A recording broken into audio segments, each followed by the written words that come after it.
So I am excited to welcome. I was introduced to him as Sergeant Awesome Sauce, but I do believe his real name is Sergeant Brad. So if you can give it up to him, I'll let him take it over.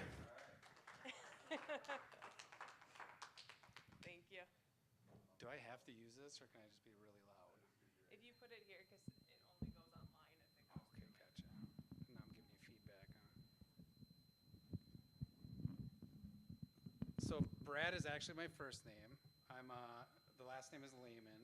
I'm a sergeant with the Appleton Police Department. I've been there for almost 17 years, and I did the first 16 of it working in, is that whistling sound just in my head? Okay.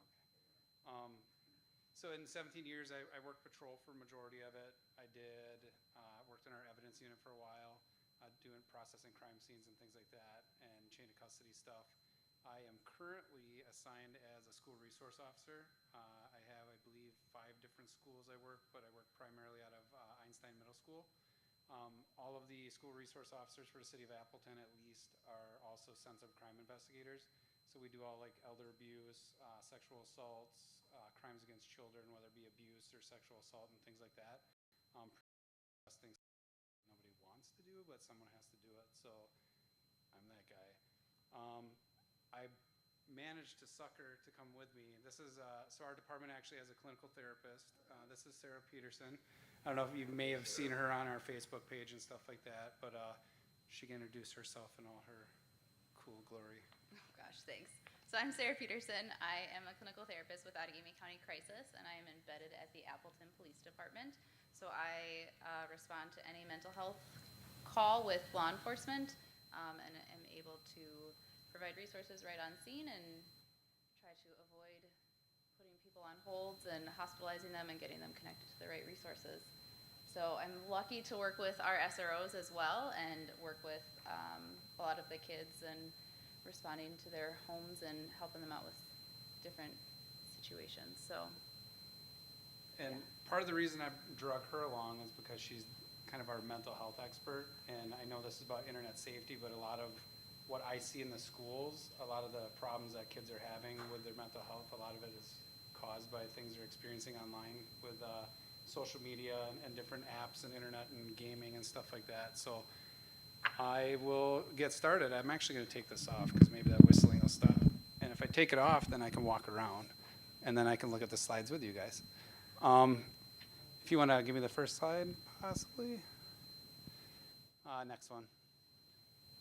Is that fuzzy, or am I mean, I'm getting old. Okay. Okay, so what are our children doing online? I mean, nowadays we live in a day and age where you have to be online, right? Like you can't even bank now. You have to do online banking because everything's paperless and we're saving the planet and all that good stuff. But a lot of kids, I mean, when I was in school, when you guys were in school, we did paper and pencil, or eventually we had electric typewriters, and we thought that was cool, right? Now they have laptop computers, and they can do stuff on them, and it's amazing as a resource officer, the stuff I see them do on them, and it's not pretty, but they have the need to do, go to like Google to help with their homework and stuff like that. Some other things, I mean, they're on there, they have email, they communicate with their teachers through email and stuff like that.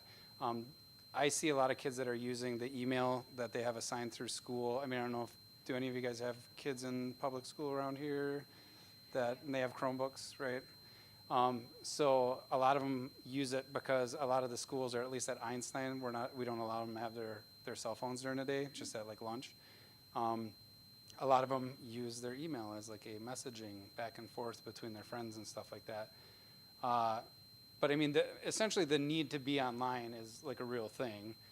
It's the best thing is, how do we actually keep our kids safe while they're online and make sure that they're not getting into stuff that they're not supposed to be, or people preying on them and things like that.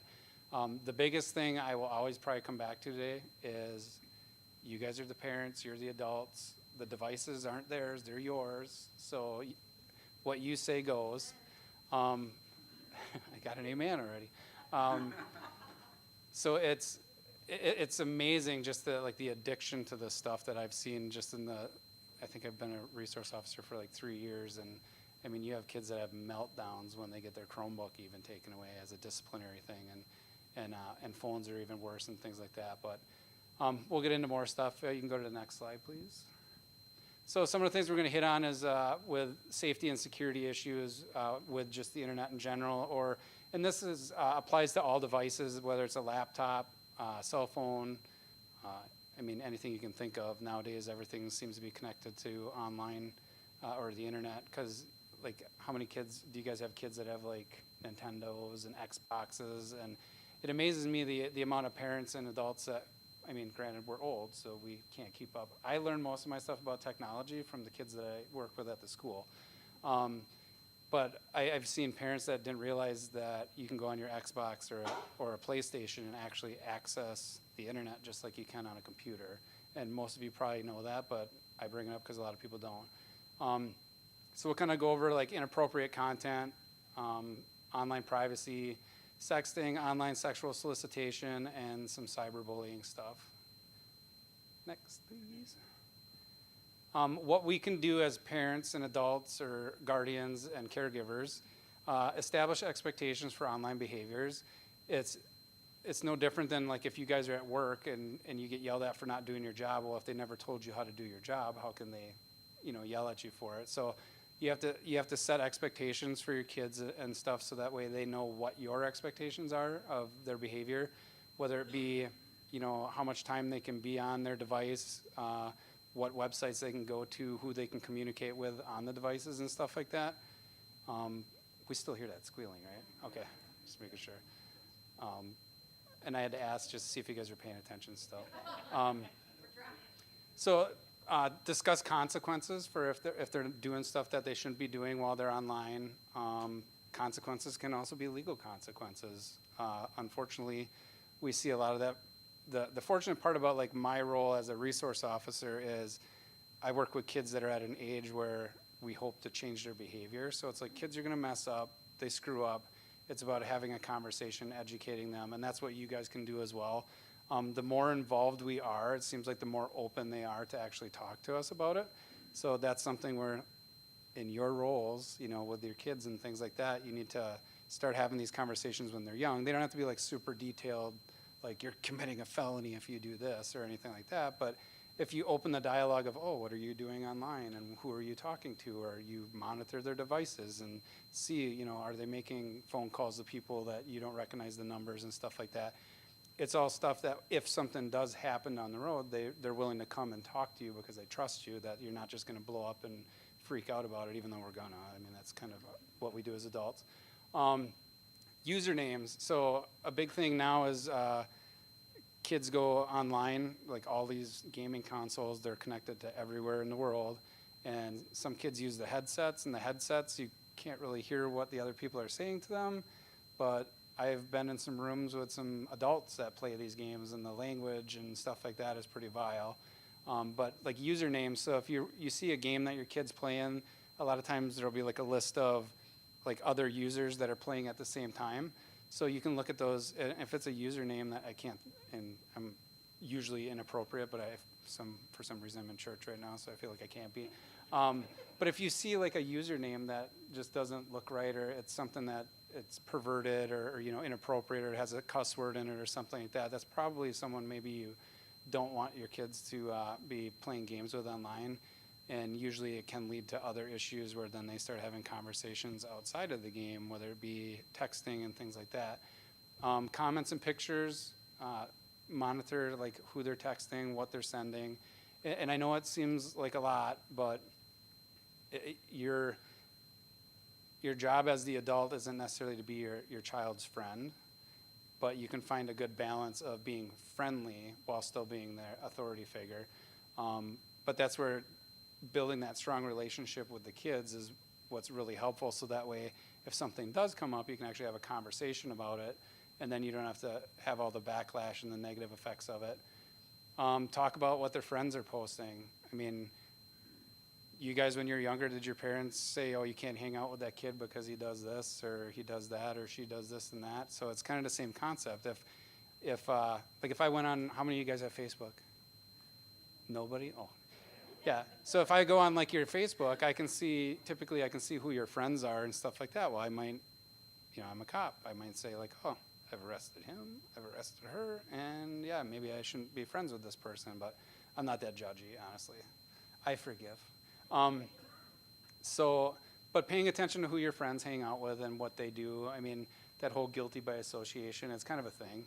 Um, and just pay attention to what they're posting, like the comments they're writing. Nowadays, they speak this like, I don't know, my wife, when she's mad at me or she's talking to me, a text message I thought is supposed to be just like an abbreviated little blurb or something like that, right? Oh, no.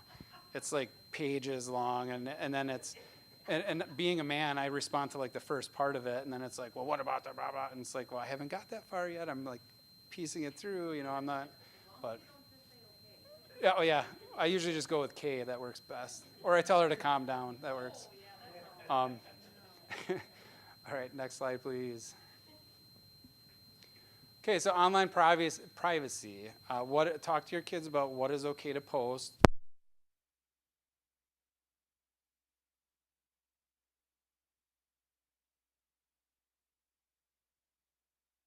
Things that are okay.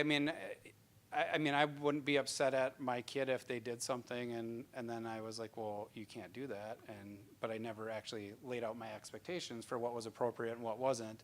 So make sure they know what's okay, because I don't know about you, but when we go on family vacations, stuff like that, my kids take some very not flattering pictures of me that I'd rather them not share with the world. So I kind of try to control that, but they're all adults now, so I really can't have a say in that.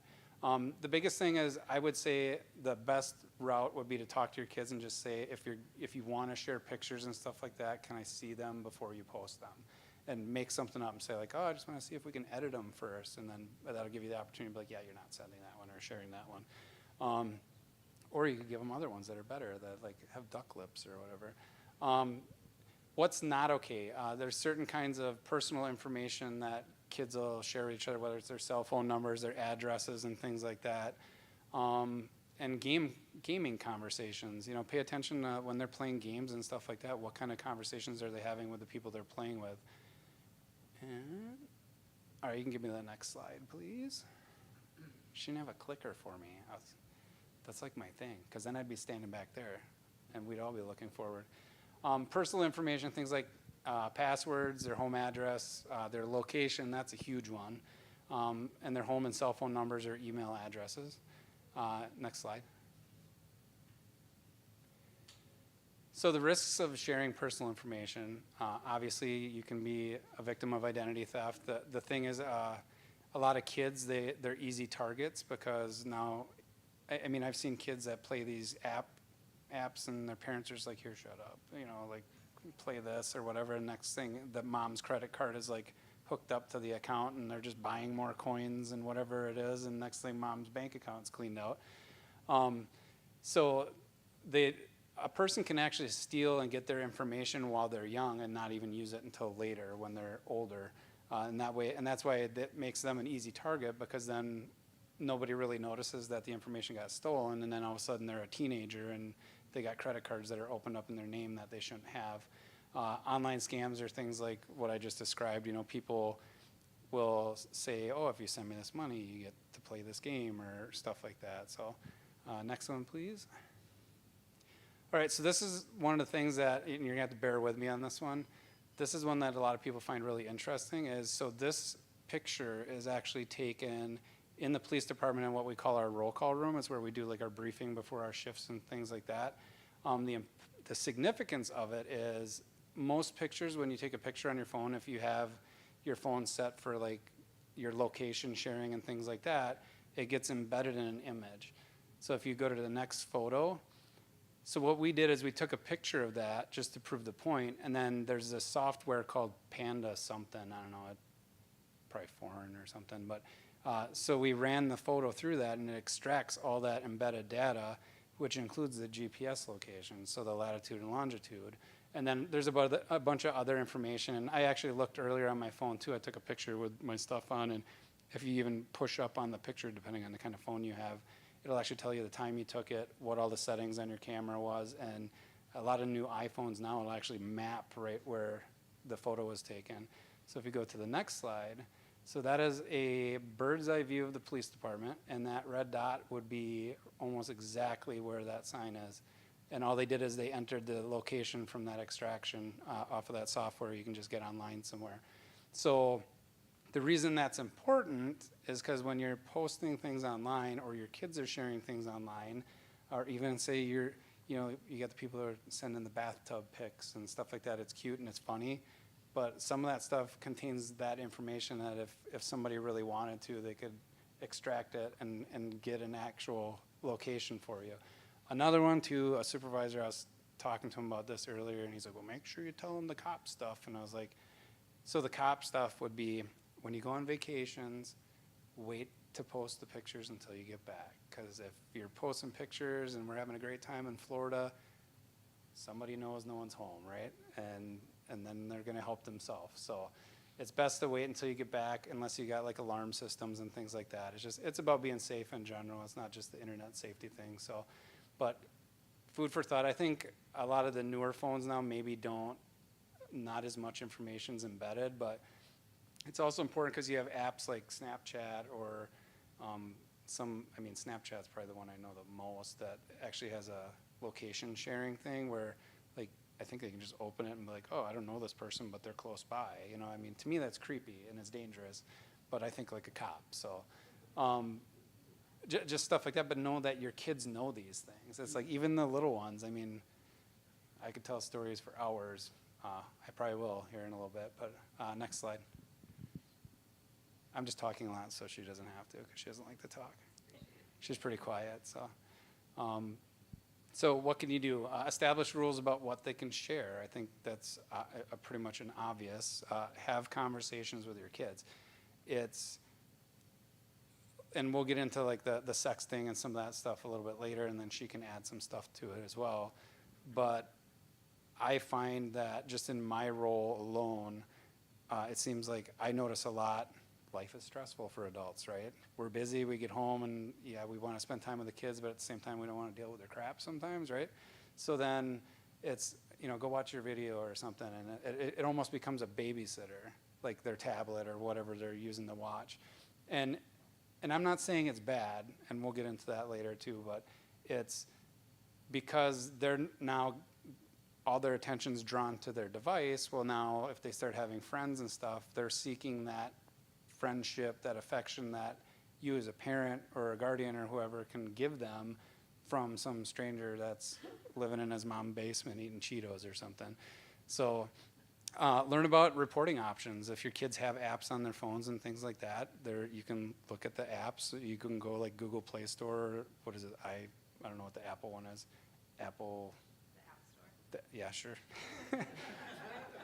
And see, you're younger. See, you have tech knowledge. But if you go in there, it'll actually explain. A lot of times you can go right to a website, and I have some websites later that actually have guides for parents on like how these apps work, like what their purpose is, and like ways to keep your kids safe using them. So try to be aware of those things. So if something happens, you can actually report it right to the app. Help with privacy settings. A lot of people think, I see it with a lot of young kids, is I go on Facebook, I got to pretend like I'm an adult. Well, I don't remember what the age is. It used to be like 13, I think, to be on Facebook, or maybe it was 16, but there's kids on there. I know there's kids on there that are younger than that, but they lie about their age. The problem is if they're pretending to be an adult, if they would actually put their real age, not that I'm saying they should be on Facebook anyway, but if they put their real age, Facebook actually has features and filters and things in place that prevent them from seeing certain things, and certain content isn't available to them, and their account is automatically set to private, so people can't just view it. Now, if they lie and they say they're 18, or they're Martha, 32, likes long walks on the beach and things like that, then people tend to like the stuff that's sent isn't filtered or sifted through, and none of those like safety features that the actual app or website has will actually work. So creating strong passwords. I think we probably all have passwords, and it's like, oh, that's not long enough, and it's not strong enough, or whatever. You gotta have like 20 different characters and an @ symbol and numbers and all that stuff. So, but that stuff's important, and it's important not to use common things like date of birth and stuff like that, because that usually is pretty easy to figure out, and talk about who their friends are. Who are you online talking to? What kind of conversations are you having? Why are you talking to this person? I mean, we see that a lot in the schools too, where there's a lot of kids that their best friends live in a different state and they've never met them before. And I just hope they're not an adult or something like that. And I'm not saying all kids do bad things online, but it's like, as a parent, and this isn't all doom and gloom and let's worry, but I'm a cop, that's what I do. It's like I always see like the worst that could happen and hope for the best. So like with this presentation, that's what I told her. I was like, I'm just gonna say it's probably gonna go really bad and just hope that it doesn't. So next slide. Sexting, this is a big one amongst teenagers especially. Usually the older teens are like the high school aged. And sexting is basically sending or posting nude or partially nude images and sharing them with people, whether they post it online or whatnot. I know I think Snapchat has a thing now where it's like private albums and things. I don't have Snapchat because it's dangerous. But yeah, 2.5% of teens have sexted before, and 7% of teens have at least received one from somebody. And this is where, too, having that strong relationship with your kid and having these conversations from young on and teaching them to respect their body and stuff like that is important, because then when you have the kid that gets the creeper who sends them something that's inappropriate, they will bring it to your attention, and then you can actually do something about it. And then you can be proud of them and reward them with more screen time. Next one, please. So why are they doing it?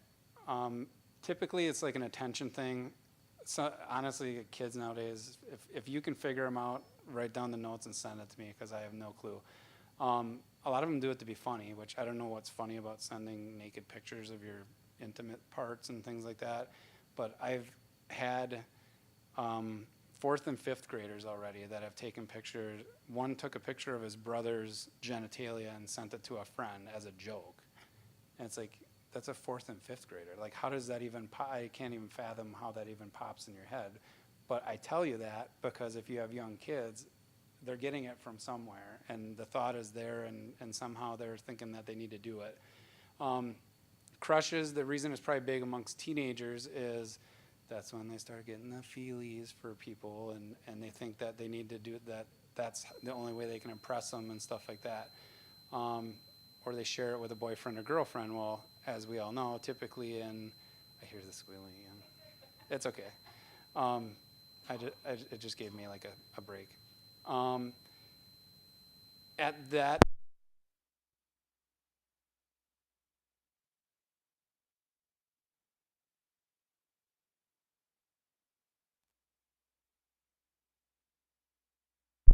they're still trying to figure out feelings and things like that. Well, you already sent nude images. Well, now you broke up. Well, guess what? I'm mad at you, and now I'm going to share them with everybody. So it's like having those conversations about, like, that's not for anybody to see until you're an adult and you're with somebody that you have that trust and care for, that they're not going to do something bad with it. Next slide. I guess another thing with the other one that I see a lot is you get, and she'll get into this when she kind of talks about the mental health aspect of it, is you get a lot of kids that you have depression and body shaming and bullying and things like that. Well, a lot of those kids they never hear anything good about themselves. I always explain it this way, and I think I've told you this before too, is if you tell someone every day that they're ugly and they're worthless, even if they're not, at some point they're just going to be like, wow, maybe I am, right?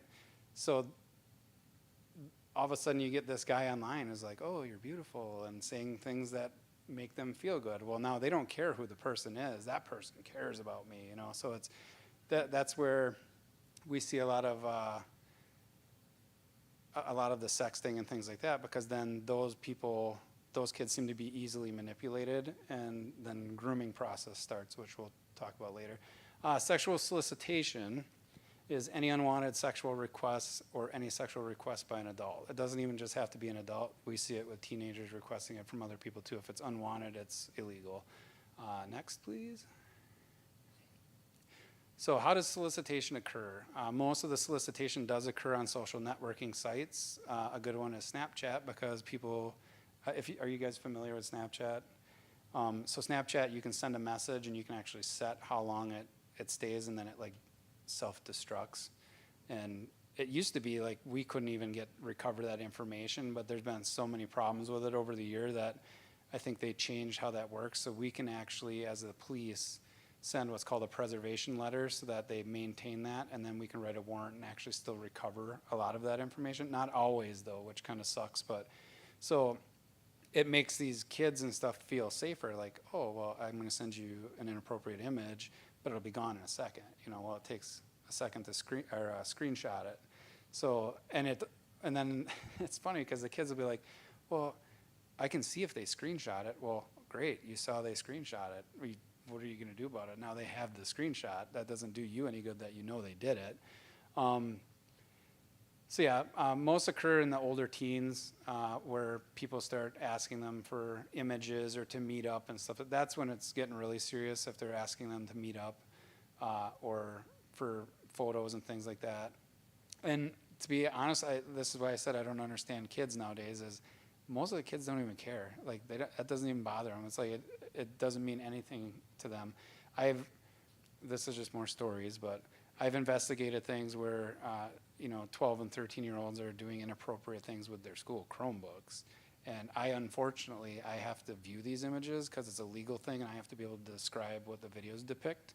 Not something that I like about my job, but I've seen a lot of times then when I have a conversation with that student that they don't even, I would think it would bother them, because now they have to see me every day. And that's usually one of my things I try to tell them is like, you do realize I see this, right?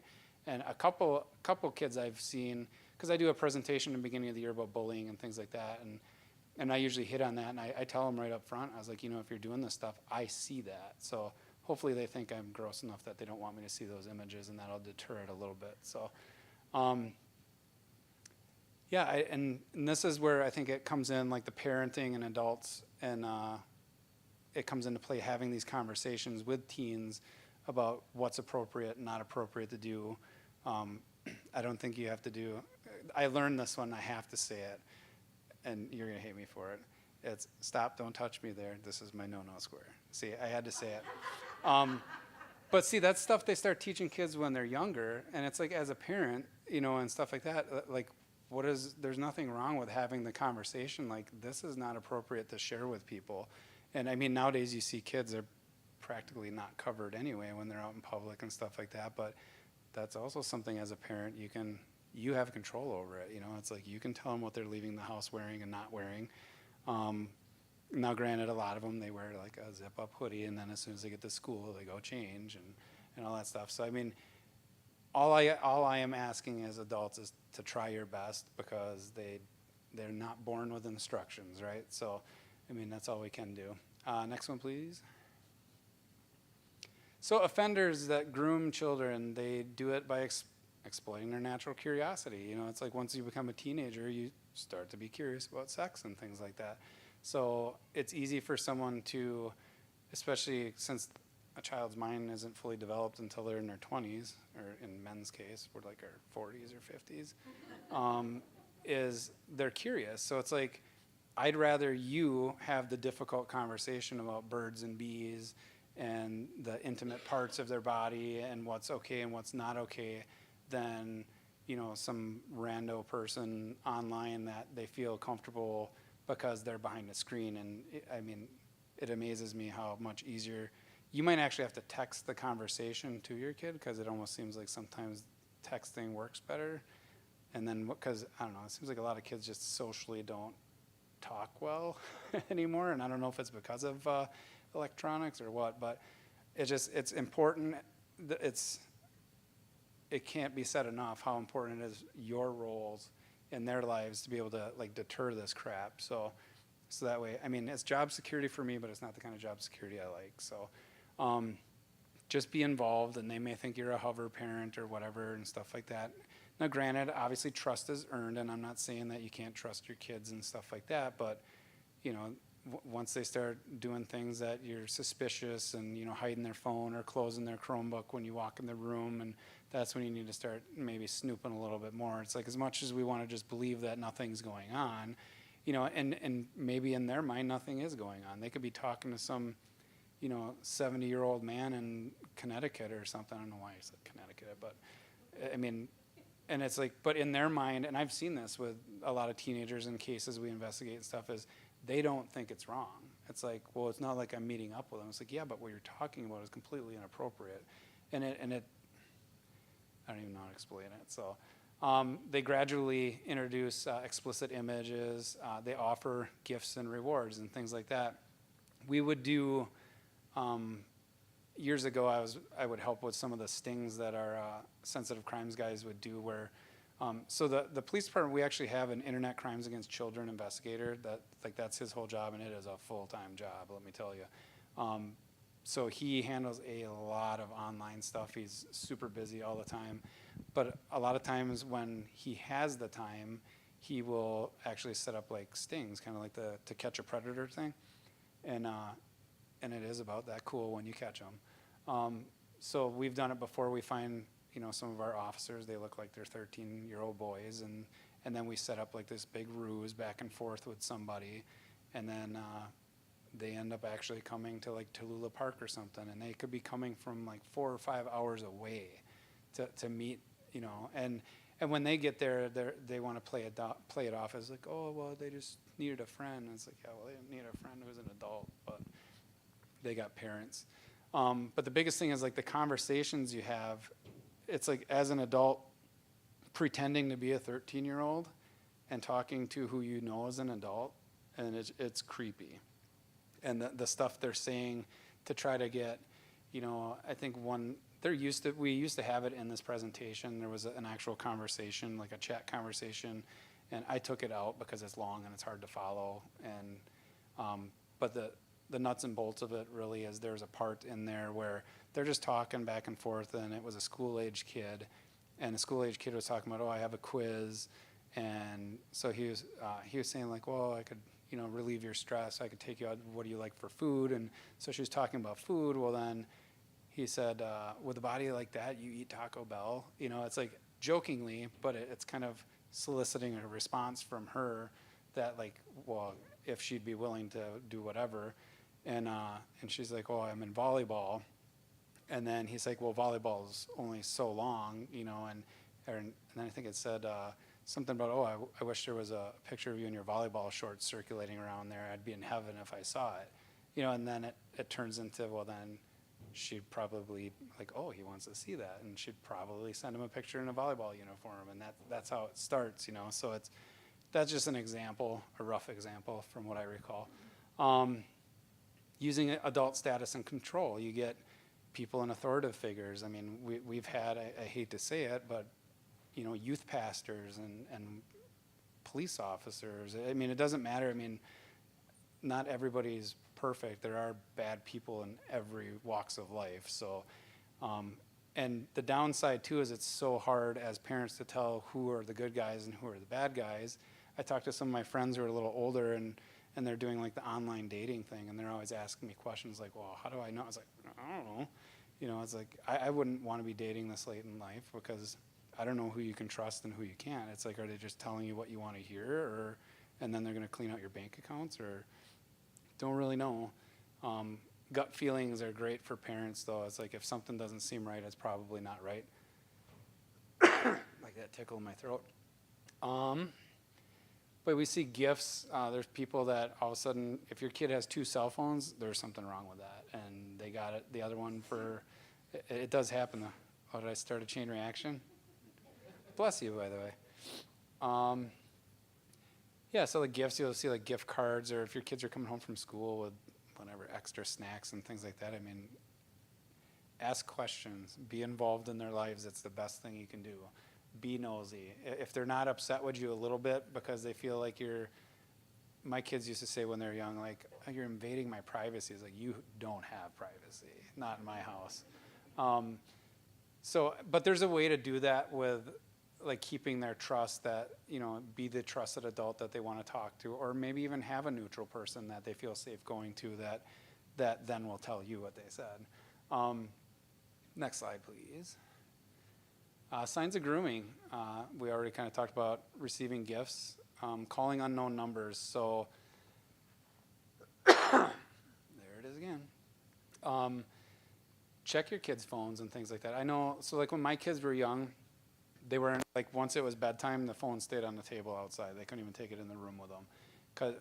Because it wasn't that I didn't trust them, it's like they would sit up all night and not get any sleep, and then they'd be like dead tired for school in the morning. But it also gave me an opportunity to review what was going on in their phone, which as a police officer, it's hard because you don't want to be that kind of parent either, but you also don't want the kid that's super rebellious. It's like being a pastor's child, right? So you don't want to push them into being rebellious and stuff either, but you're the adult. If you don't look, you're never going to know. And hey, if you look and everything's good, they don't need to know you looked, right? So, but yeah, check things like numbers and who they're calling. If you don't recognize the numbers, that's a little weird. Is the person who's listed as Pizza Hut in their phone actually Pizza Hut? Rejecting family and friends. You'll see, like, say you're going to go do a family outing or something like that, and they'd rather sit in their bedroom on their phone or downstairs on their gaming console, on their headsets, talking to whoever. Those are kind of like flags for maybe needing to have a conversation as to what they're doing and things like that. And it can even be as much as like, why are you so disconnected from family and your friends that live down the street? And maybe they'll just tell you, well, I get along with this person better online because we have a common interest or whatever. It's like, well, and then not saying you can figure out if this person is safe or who they are, if they're who they say they are, but I don't know, it's like meet kids' friends. And that's what's hard with the internet now, is they can have friends anywhere and everywhere that you don't get the opportunity to actually meet them, which is really unfortunate. Minimizing screen time, and if they get upset when they're not online. Like I said in the beginning of this, is I see kids that will literally smash things and break them because, I've went to houses where I had a mom get choked with a charging cord because mom was taking the phone away from the daughter. And I don't know about you, but that's usually a pretty good sign that there's probably something on that phone that they don't want you to see. So all the more reason to get the phone. And like I said, it's your phone. It's not their phone. You pay the bill, it's yours. What they do on it is yours, or what they do on it is your business, and privacy is earned in small doses. Next, please. Oh, that's okay. It'll go away. It'll pass. This too shall pass. What can you do? This is what I've kind of been preaching a whole while, is talk to your kids about like healthy relationships and stuff like that. Tell them it's not normal for just Joe Blow friend online to be asking for inappropriate photos or saying the kind of things that they might be saying, or asking them to do things that they're asking them to do. And that all starts when they're really young and little. It's like if you kind of instill that in your kids, that you're their person and they can go to you when something happens, that's huge if you can do that. Obviously, you get to the teenage years and they're a bunch of moody little ones, but fight through it and it'll be better on the other end. Know your child's online friends. I think I kind of talked about this stuff already. Teach them warning signs about, like grooming and things like that. You don't have to necessarily scare them, but kind of scare them a little bit, because it's like, I don't know. I guess I'd rather my kid be upset with me and not happy with me than something bad happen to them, and then I wish I would have actually done something about it, or had a conversation that I could have had 15 times and chose not to because it was awkward. But oh, look at that. Thank you, sir. And call the police. Well, it was my daughter. She must have heard me talking about her. I knew I was going to tell myself to turn that off before I came in here, because she's notorious for, Dad, I'm hungry, let's get food. Which means I pay for it. But calling the police is never a bad thing. Just because you call the police doesn't mean like someone's going to get arrested or go to jail. A lot of times, just having a police officer reach out to somebody and say, hey, it's the police, and you need to cease what you're doing, and if you continue, you'll be arrested. A lot of times that'll end it. Unfortunately, if it's like a legitimate predator, they'll move on to someone else, which is unfortunate. But in your case, at least, then your child's safe and you did what you needed to do.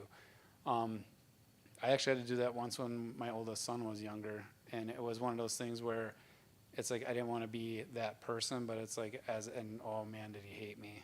Probably still does, I don't know. But it was the right thing to do at the time because I wasn't going to take a chance that, you know, some 25-year-old adult who was talking to him when he was like 15, and it wasn't even to the like inappropriate point, but it was just like, I'm not naive either, so it's like we'll just get rid of this before it actually turns into something. And when you're an adult, you can reach back out. Next one.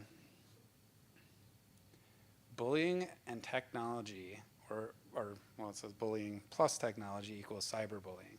So before computers, way back when things were black and white, it was just bullying. And there is still just bullying, but nowadays, you can go to the next slide.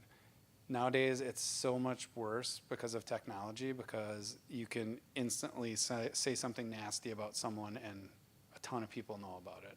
And like in a school setting with teenagers, and it spreads like wildfire. And by like, something can happen in the morning, and by lunch, like everybody's picking on, ganging up on one kid over some stuff that's not even true. Because one person says it's true, that means it must, the internet said so. But it spreads faster, it reaches a way wider audience, and it follows them home. So it's like, you know, when we were kids, if we had a problem with a kid at school, you know, either you fought and it was over, or, you know, it's like, at least when you got to go home at the end of the day, there was a little bit of a break from it.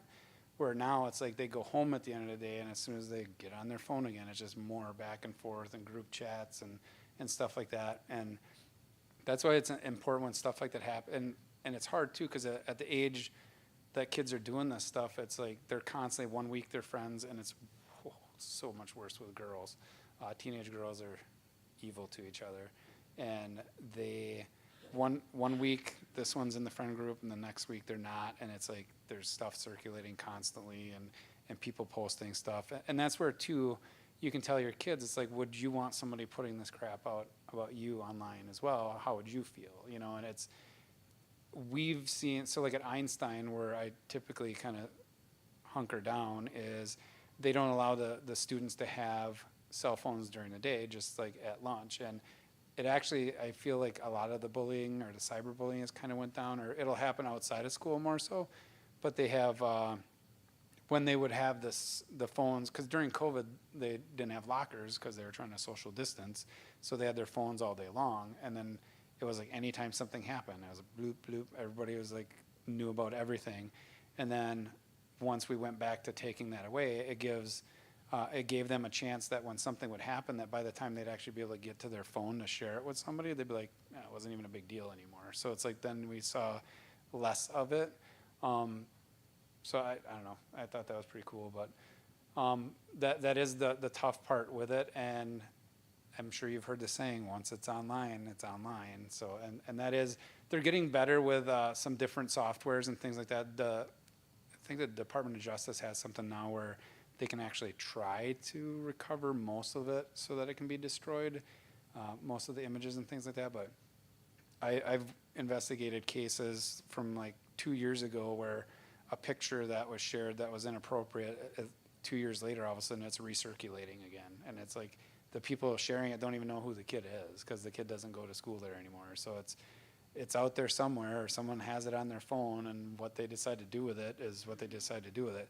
The great ones I like investigating is when someone does record something dumb and inappropriate, and they send it to somebody, and that kid, because they have great family and great mentors and a great example set for them with their good peers and parents, calls or makes somebody aware right away, because then I can just stop it right there. And then the kid who sends it is still in trouble, but then the one who received it's not. Because it is, even at 12 and 13 years old, if they're sharing a nude image of a child, technically distribution of child pornography, which is a felony. And receiving it can also be a crime as well. Typically at that age, we try not to go that route, but I mean, when it just keeps happening, it gets messy. So it's have your kid be the kid that puts a stop to it, and so that way, even just out of respect for the kid who's doing it, you don't know, like, because then I get to have a conversation with the kid who sent it, like, why would you send this? And it's like, usually it's a thing, like an attention-seeking kind of thing, or nobody likes me, and they just want somebody to, like, say good things about them and stuff like that, and that's not the way to do it. So, next slide, please. If something like that does happen, so say your child comes to you or you see something on their phone where it's like you think someone's trying to encourage them to meet or send them nude pictures or something that's inappropriate, take screenshots of it if you can. Write down usernames and things like that, times that messages are sent, exactly what was said. Block people. That's a lot of times. I see it with adults. Not as much anymore, but we used to, oh man, we'd get calls when I worked patrol all the time. So-and-so said something mean about me on Facebook. Okay, well, don't read it. Like, is it true? No, well then, that's on their Facebook account. There is freedom of speech, unfortunately. Well, that came out wrong. Fortunately, but some people use it to hurt others is kind of where I was going with that. Whew, good recovery. But block it. You don't have to view it. It's like if someone's sending you messages and stuff like that, send them a message. If you continue to message me, I'll be contacting the police, and because then it gets into like the harassment realm. And typically, we start as police. We'll start down here, start with like a warning, or we kind of gauge like what we think will be. How do we change the behavior, basically?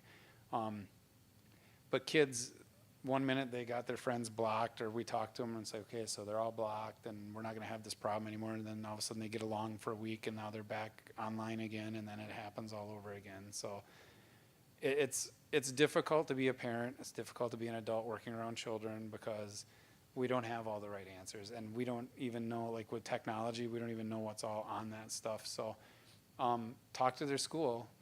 Set up new accounts. Like if they're having problems with like one of their accounts and people sending messages, have them delete that one and create a new one. But hopefully they don't invite the same problems over to their new one.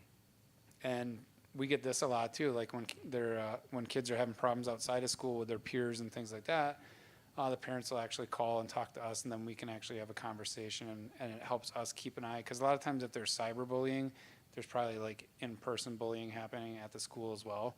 And that gives us a chance to either, if they're in the same classes, sometimes they can be moved seats, sometimes they can be switched classes so they're not in the same classroom, or it at least puts people on notice so that we can kind of keep an eye out and look out for the kid that's being picked on and stuff like that. But the biggest thing is just report it. Next slide, please. So some tech options. I know one app I found that you can download as a parent. I think it's called Bark. I'm pretty sure there's a free version, and then there's a version that is you can pay for to have more things. But what Bark does, and that's just one, I'm not saying you have to get it, but it allows you to actually set times, like so the phone can be used. I know there's students at my school that the parents have it to where they can't even send texts and stuff like that through that app. They can actually set, like they can't use the internet, or they can use messaging, but they can't use the texts and things like that. You can check with any app that you download. A lot of times they actually have filtering and different things like that, different safety features that you can have on while you're using the app and stuff too.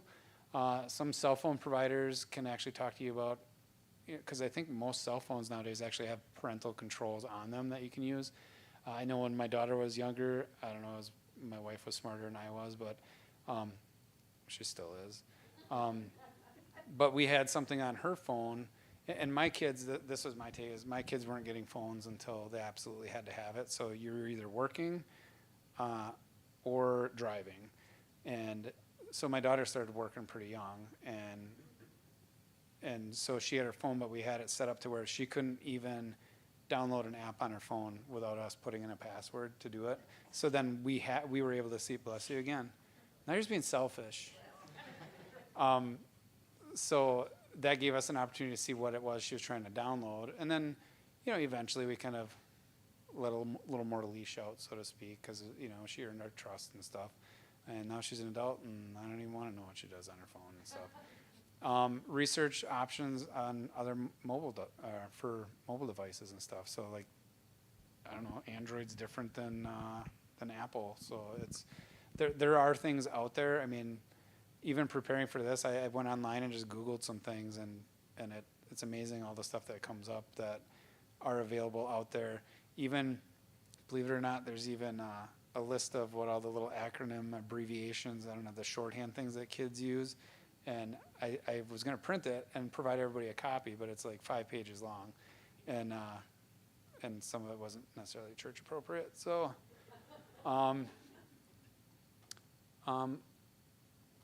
look at the apps when you're downloading. A lot of times when you're in the app store or whatever, you can see like the description of it, and it'll tell you like what is available as far as safety features and things like that. And then the built-in security features on the apps or even on your phone. Next slide. It's exactly what it says. Technology can't catch everything, so you got to talk. If you're not talking with your kids about stuff, then they're not going to probably know what to look for or what's inappropriate. I mean, it's no different than the hot stove. I get like sometimes you have to touch the hot stove to know that you shouldn't have did it. But I think sometimes if, I'd rather them touch the hot stove after I told them that it was going to hurt and then learn themselves than never have told them it was going to be hot when they touched it. So I was never a big one as a parent to say, I told you so. I think my kids always knew when I had told them, so I didn't even actually have to tell them. I guess all we can do as parents and adults is hope for the best. Like I said, they don't come with instructions. So you give them the tools they need to be successful and to not get in trouble and to not get hurt. And we hope that they don't do something that they can't recover from, whether it be do something that is illegal, that gets them a criminal charge or something that then they can't even go work around children and things like that. And that's where the younger years are important. That's the time to teach them, so that way by the time they're adults, they don't go do something that, they can't really recover from, and then it screws up the rest of their life. So it's kind of like driving. You teach them the best you can to drive, but you can't, as a parent, you can't control it. So you just hope that everything they've learned from you, they make good decisions and something horrible doesn't happen. And sometimes bad stuff happens, and then you just deal with it as it comes. So next one. That's just like some apps that are out there. You probably recognize some of those. The big ones I think are like TikTok. TikTok, and she can talk about that. She's younger than I am. Snapchat, Twitter, Facebook, and did I say Instagram? I didn't. Instagram's a big one too. You can go to the next slide. So what this is if you want to look at your kids' phones, you can even look at your own phones. You can look at your husband's phones, your wife's phones, whatever. You can go to the settings. If you go to like general, it might look a little different than this because this is a couple years old. But you can go to the phone storage and it'll actually show you the apps that are on there. And I know on mine, I have an Android because I'm weird like that. If you touch the app, you can actually even see how much time has been spent on that in a certain time frame. So you could even, say your kid's like, I wasn't on my phone all night. If you go to that and you open up the app, it'll tell you how much time they spent on that specific app and when. Next one I think is the Android one. Kind of same concept. It'll actually tell you, I think my phone gives me like a weekly thing it sends me that, but if it's your kid's phone, are you going to have it in your hand when that weekly thing comes through? But probably not.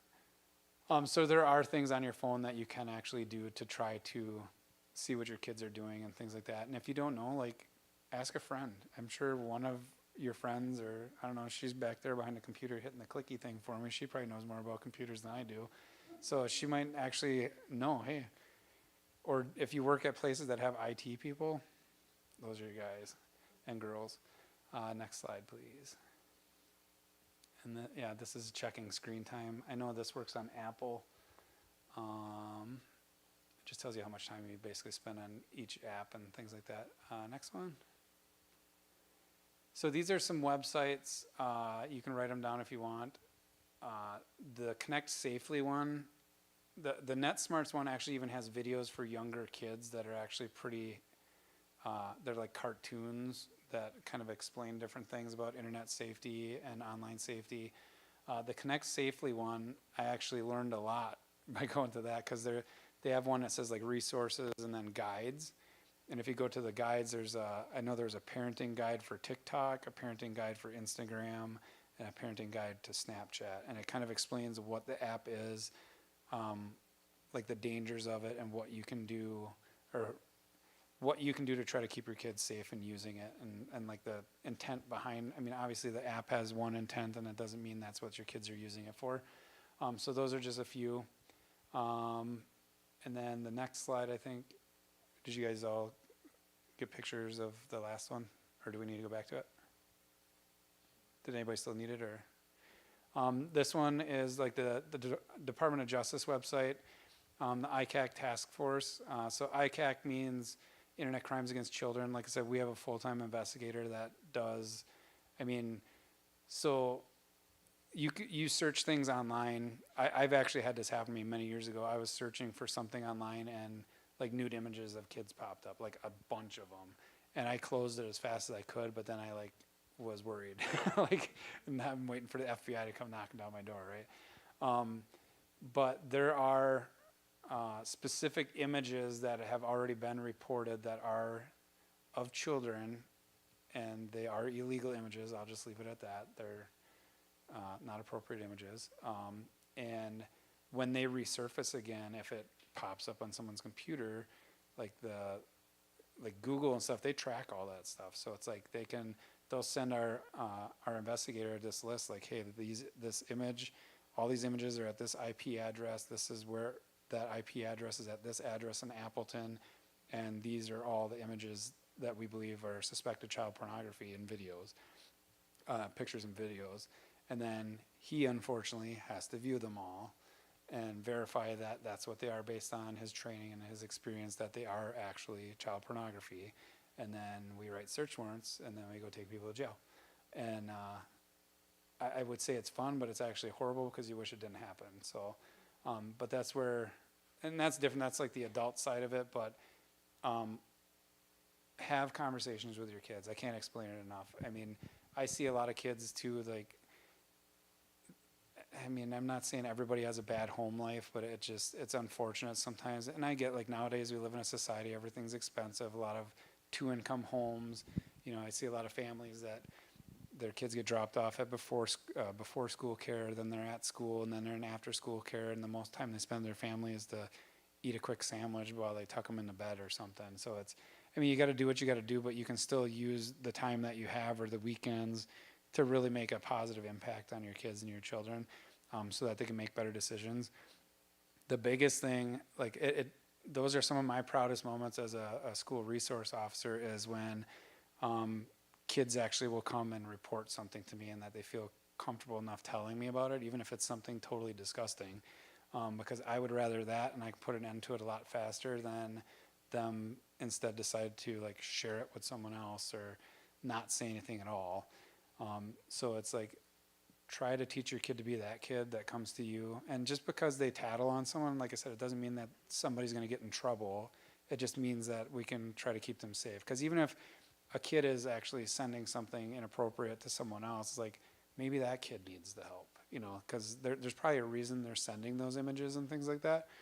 But a lot of the social media stuff, it can be addicting, and I see a lot of, it causes a lot of, I mean, for lack of a better way to put it, we do a lot of welfare checks on my job at schools, because kids are so young, they don't know how to process a lot of the mean comments and the bullying and things like that. And it's, you know, in a child's mind, they're living in that bubble of, I'm only thinking about what's affecting me in this like next 5 minutes. I'm not thinking about, oh, when I graduate high school, this is what I want to be, and I better not do this now, or I might not get a good reference for my first job. You know, I was that way, but that's why I'm a dork. But I will let Sarah talk a little bit about kind of just the mental health side of it. She's full of all kinds of cool statistics and things, I'm sure. Sure.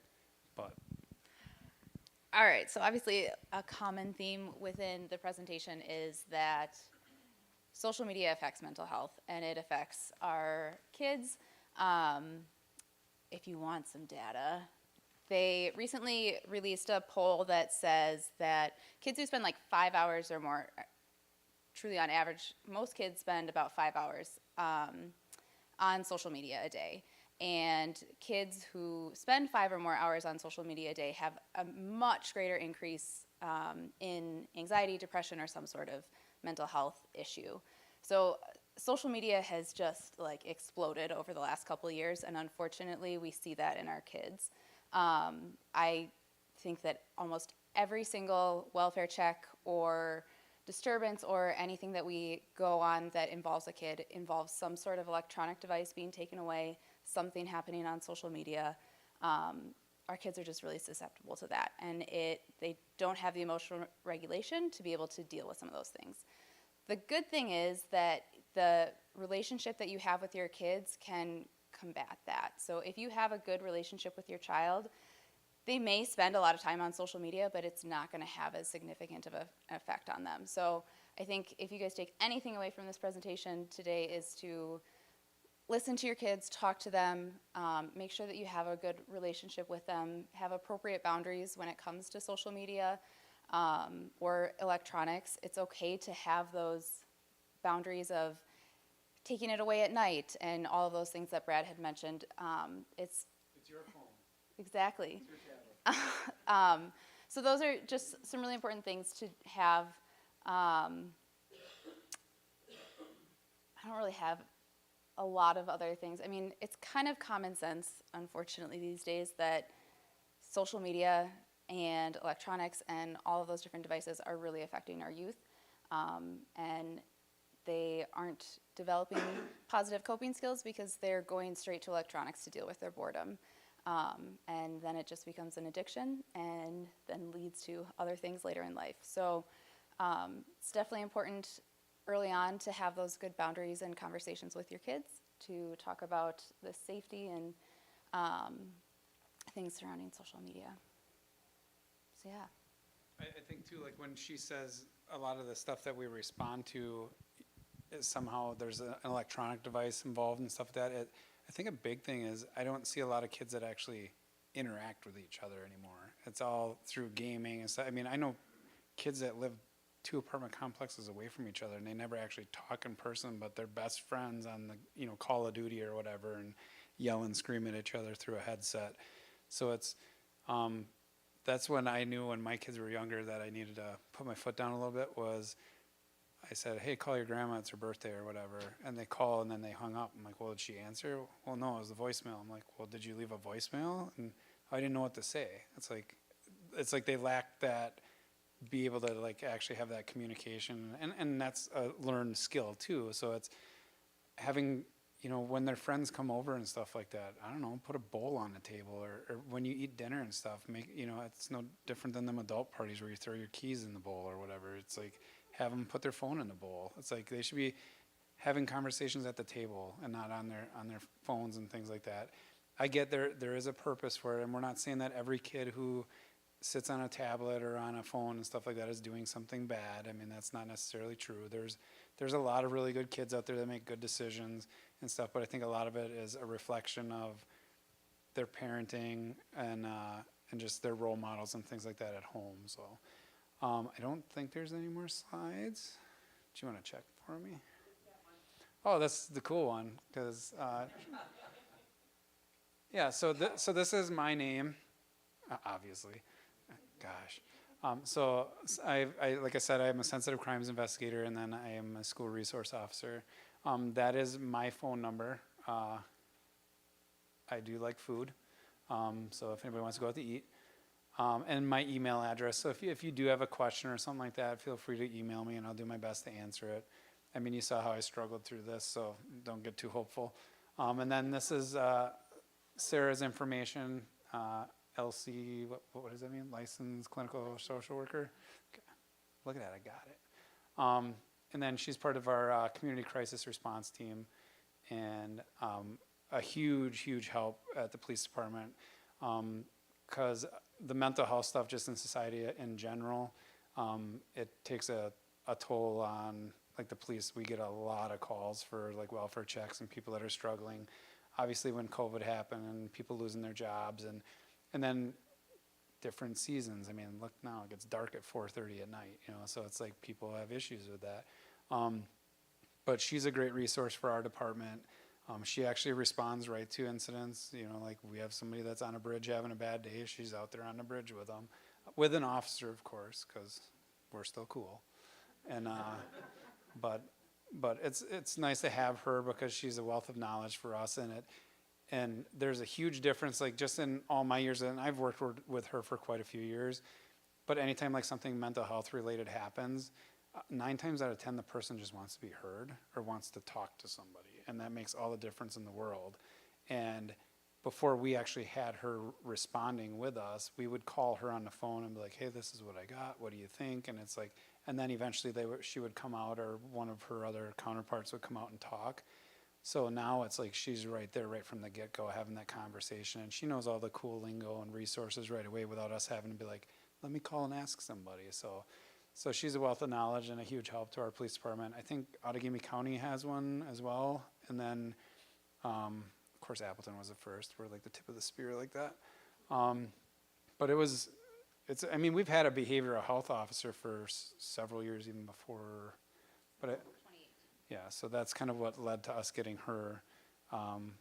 We had that first, and we still have a behavioral health officer that kind of does a lot of the follow-up with our frequent flyers that really struggle at times and just, can really take up a lot of our resources from patrol and stuff like that. But I just got totally sidetracked. I apologize for that. I could tell you stories for hours, but I think, do you guys have any questions at all? Yes. Are there consequences for the person that's behind the phone recording, like, actions? Like, for instance, if there's somebody recording a fight, and then that person posts that video, and then that video is shared, and things like that, like, there's consequences for, depending on what's in the Mm-hmm. content, but are there consequences for those that are taking it, or like the ones that are behind the camera? I know working in the schools that I work at, there is not always necessarily like legal consequences, but typically there's in-school suspensions, things like that. And typically, I mean, I base a lot of what I do on if I deal with a student and they're, remorseful and things like that, then I will typically reach out to the parents. And if the parents seem like they just don't really care, well, then I need to care more. So, and that's unfortunate because it's like I don't want it to be that way. I'd rather, now when I call the parent and they're like, well, what phone? Because they won't have a phone anymore. And those are the ones like, okay, well, it's getting handled. I don't really need to be all that involved. But most of the administrations at the school, there's rules about recording at school. I mean, they all sign an electronics agreement, I think, at the beginning of the year. So I know at least at Einstein, I keep saying that, but that's the one I'm typically at most of the day. It keeps me the busiest, I guess, because they're middle schoolers. I know they really put a kibosh to that. Because it's happened a few times and it's usually like a fight and someone records the fight because, nowadays nobody wants to intervene or help. Everybody wants to get their phones out and record it and stuff like that. So, but yes, there can be consequences, and there can potentially be legal consequences too, depending on what it depicts and things like that. So yeah, hopefully I answered your question. Sneezer, yes. I hear this a lot of, my kid is the only one in the class without a phone. And unfortunately, the more you hear, it can be legitimately true in 6th grade that almost everybody has a phone. Mm-hmm. I know that what you say is, you take it away, but I'm wondering if, like, that you're the adult, you can just say no. Wondering if the mental health, that balance with when you see them not have those peer-to-peer relationships with that. Can you speak to that a little bit more? Do you want to take that one? I mean, I guess I would say that I could see how being the only kid without the phone, and nowadays that's how kids talk. I mean, and even sharing pictures, it's like it's not okay for kids to take pictures and share. That's how they document their lives nowadays. That's what they do. It's unfortunately what happens though is then they go to like Instagram and then they start body shaming each other and things like that, and that's when it gets out of hand. It's up to a parent to decide if their kid is responsible enough to handle having a cell phone and stuff like that. Unfortunately, when you're at school, it doesn't necessarily mean that they're being supervised with it. And I'm not saying you have to walk around and follow your kid around with their phone. As a parent, if you choose that they don't get a phone, then they don't get a phone. That's just the way it is. I don't think that's a bad thing, but I can see why that would, they're probably missing out on things. Or, I mean, I think I shut off my Facebook for like a couple years one time, and I felt like it was amazing because I wasn't like locked to my phone. But then I started like, I don't see like some of the stuff like some of my friends are up to, and I'm a veteran, so it's like that was how I stayed in touch with a lot of my other veterans and people I served with. So I got back on it because why not? But it is amazing. Like even as an adult, you guys should try it. All of a sudden you free up all this time. You didn't even realize you were just staring at your phone. It's I mean, a lot of families or couples go to bed at night and they're just both staring at their phone. I'm not saying they're supposed to be like whatever doing other things, but it's like you can have conversations, right? How was your day? That kind of stuff. Maybe compliment each other, stuff like that. Oh wow, you're looking at him, huh? He's looking up backhoes and Craigslist ads for his farming. Do you have anything to add to that? Just I think like from the mental health side of things, like don't get me wrong, I've seen kids who have crisis because they had their social media taken away and they couldn't talk to their friends, and so they felt isolated because they weren't able to have those conversations outside of school. But then when they got the phone back, that's when they ended up doing something to harm themselves because they felt really bad that they, one, broke the rules, or it's kind of you weigh the pros and cons of it. So what's going to be best for your child? And certainly try to have the other options for them to socialize with friends outside of school so that they don't feel like they're missing out on things.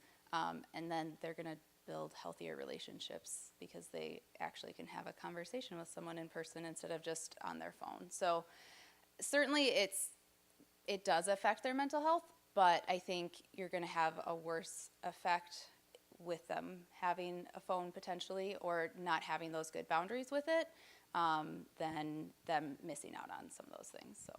And I think that's the biggest thing is because like you were saying, like most kids like average, I don't remember how many hours on a phone, and it's only bad if you as adults and parents aren't somehow educating them and making sure that they're using it safely and properly. Because even if they're still using it the same amount of time, as long as you're more involved in what they're doing and stuff like that, they tend to not get in as much trouble with it, or they do a better job of like resolving conflict and stuff like that. Because we know as adults that not everything that happens is the end of the world, but when they're kids, it's like, doom and gloom, they'll never be my friend again. And it's like, give it a week, and then when you're adults, you're like, I didn't need that friend anyway, so. But any other questions? Everybody just wants me to stop talking now, right? She does. Alrighty. Well, I have, Jen's right there. I might get your email address, and I could even maybe email you them guides I was talking about for like Instagram and TikTok, and if someone wanted it, you could share it with them, or other information. Otherwise, you guys got my email too, and I can provide stuff. But the websites that we had given you, and if you guys need to see the websites again, she can go back to them. There's a wealth of information. It's not even just those websites. It can be any other websites that are out there as well. So, but yeah, I appreciate your patience because I've never actually presented this before, even though I got the cool like graphics up there at the end. I appreciate that Sarah came along because she is a wealth of knowledge, especially like mental health is a huge thing. And if you think about it, like all this stuff, even, okay, I got one more thing I want to cover. Sit down. So there is sextortion. This is a big one in high school. And we have had experience with this one where somebody like somehow is befriending, a student and eventually cons them into sending them, though usually that person will send them like a nude image or something, but it's probably some like Sears catalog, when they used to have Sears catalogs, image, but enough that then now they feel they have to send it back. Well, then the student sends it back, and then it's, I know all your friends, and I'm going to share this with all of them if you don't send me iTunes gift cards or whatever. So and this is why it's important to really have good relationships with your kids, because even in that situation, they don't have to give the money and stuff like that. Like it needs to get reported and let that be the end of it. I actually had one at my school where fortunately the kid had good peers, and his friends were aware of it, and it was destroying him because he was like, God, if I admit to it, I'm going to get in trouble because I sent a nude image. But it's like, it's embarrassing if they share it with all my friends, and the friends actually came forward and did the right thing. And then because we actually had one, I think at Appleton West a few years ago, where the kid actually ended up committing suicide because of it.